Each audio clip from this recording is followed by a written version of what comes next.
of road carnage. And as these cases continue to surface, a few of those victims ever get justice. Now, last month, KTN aired a story of an enforcement agent attached to the National Transport and Safety Authority who was knocked down by a drunk driver in Nairobi in the full glare of our cameras. Today, 1 month later, our reporter Brian Obuya revisits that story and uncovers what could be an intended cover-up of the unfortunate incident. Thursday, June 22nd, 2017. The National Transport and Safety Authority, NTSA, is carrying out a crackdown on drunk drivers and those driving without proper documentation on Mombasa Road, just next to Bunyala roundabout in Nairobi. The time is 4:07 a.m. A few minutes later, a drunk driver runs over the erected road barrier, and in a bizarre incident, a man is hit and the driver speeds off. It is a hit and run.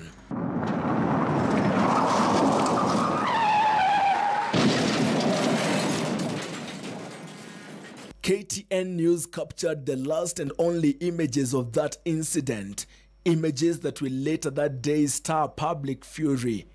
Police officers had requested us to provide them with footage that will in turn help them in investigations. But that was before we received a call to check on another accident at Nyayo roundabout, less than a kilometer away. Coincidentally, it was the same vehicle. The driver, it appeared, had driven directly onto the roundabout, bringing him to a halt. The impact was evident. The search for justice began for the man seen here being hit. KTN News has today traced him exactly a month after the incident. Richard Njuguna, for that is his name, narrates his side of that story that almost claimed his life. Kulikuwa kama masaa 10 na dakika 10 hivi. Mimi nilikuwa kando ya barabara. Nilikuwa nagoja magari ile imeshikwa imekosa mtu kudrive. Nivute. Sasa tukiwa kando ya barabara, kulikuwa kumekuwa spike. Barabara imefungwa. Tunagoja. Sasa kwa barabara niliona gari imetoka kando ya barabara pande ile nyingine imerudi kuja pande nyingine. Na hapo kando kulikuwa kumechibwa simu hapo Bunyara. Na kulikuwa na mti hapo. Sasa watu wengi waliruka mtalo wakaenda pande nyingine. Mimi kustukia nilijikuta kwa barabara, nimegongwa nimerushwa pande ile nyingine. We had earlier reported that he was an NTSA officer, but Richard has now confirmed he works with the Blues towing company that was attached to the NTSA that fateful morning. He tells a story of pain and perseverance as he had to foot his hospital bill on his own and with very much difficulty. Okay, nikienda St. Peter's on Thursday, nikambukiwa hapo hospitali. So on Friday, saa 8 nikaenda theater. Toka theater sasa ni Saturday. Nikalazwa hapo 2 weeks. Nikakaa hapo 2 weeks, nikapatiwa ruhusa. Nikatoka on last Sunday. Sasa nikakuja nyumbani. Sasa naendaga tu dressing. Kama jana nilikuwa dressing. Ndafu nitarudi Saturday.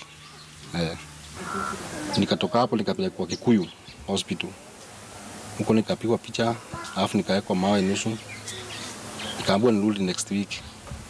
Nikarudi next week Wednesday. Nikakuta daktari mkubwa akaniambia mguu nataka urgent kwenda theater. Na booking ilikuwa kwa hospitali walikuwa wamebook watu mpaka tarehe 28. Kwa hivyo singepata chances. Kabidi sasa nitafute hospitali nyingine karibu. Ile iko na vacancy karibu ya ndio niende theater.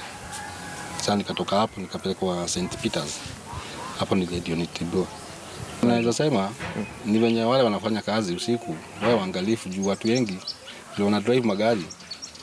Wao wakiangalia sana juu. Sasa watu wengi ni walevi kwa barabara, hata akisimamishwa haizi mama. Natua napita vile anataka kwa barabara, bora tu gari ipite. The driver of that vehicle whom KTN News has since established was one Emmanuel Ebei Oyen was arrested. Earlier information we received indicated that he was arraigned in court at the Makadara Law Courts. However, a file after file search at the Makadara Law Court does not show anything on his name. Details that emerges later have directed us to Milimani Law Courts, where the case was indeed mentioned on the 27th of June this year. According to court documents, KTN has seen charges leveled against Emmanuel include careless driving.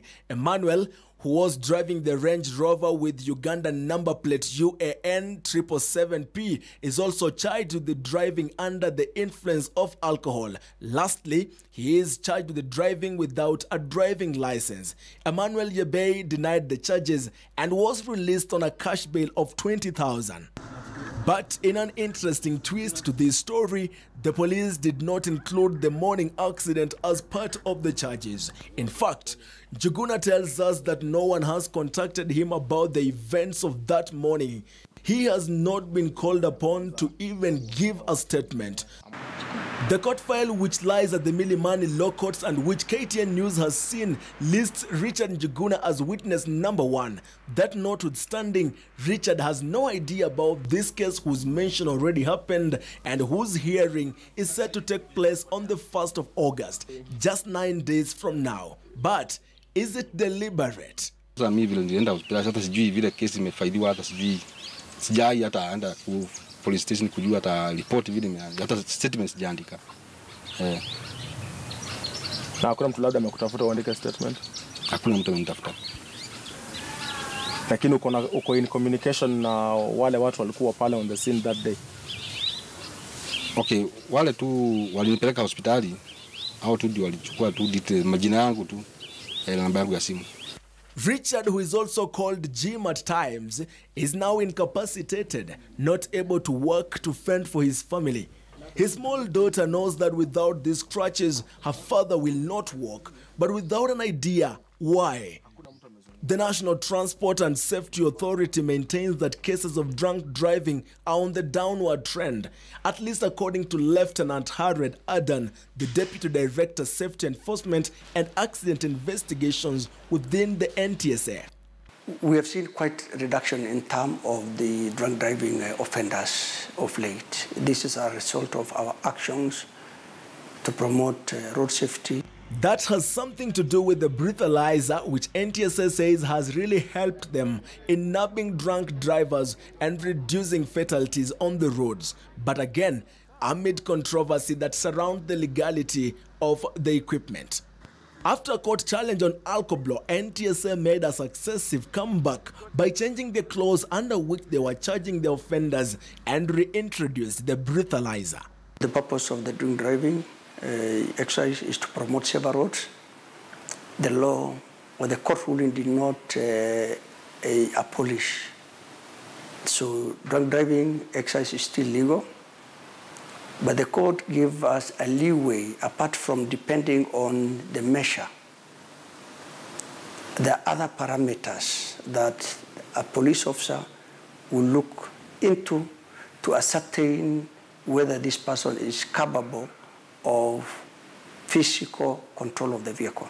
The breathalyzer is still legal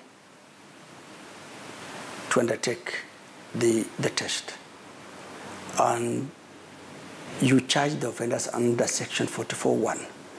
But you go a step further to physically ascertain whether an individual is capable of be control of the vehicle through the way the individual walks, through the way the individual interacts with the officers prior and during the test.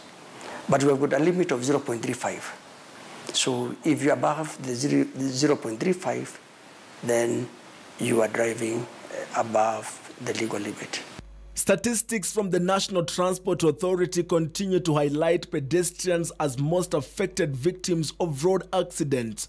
589 pedestrians have so far died on the road as of July 17th this year. Those statistics continue to show that 171 drivers have lost their lives in crashes across the country. But there is something about the numbers. Yes, most of the victims are pedestrians. The way we cross our roads, in fact, contributes to those fatalities. As a pedestrian, and depending on the time, you need to wear reflective material. But you find a pedestrian dressed in black, totally black, crossing a road at a designated point. And maybe those are the wee hours of the night. And to put it clearly, most of these pedestrian fatalities happen at night, past 8 p.m., when the visibility is poor. So when the visibility is poor, and you as a pedestrian, you are not dressed properly, then that contributes to the fatality cases.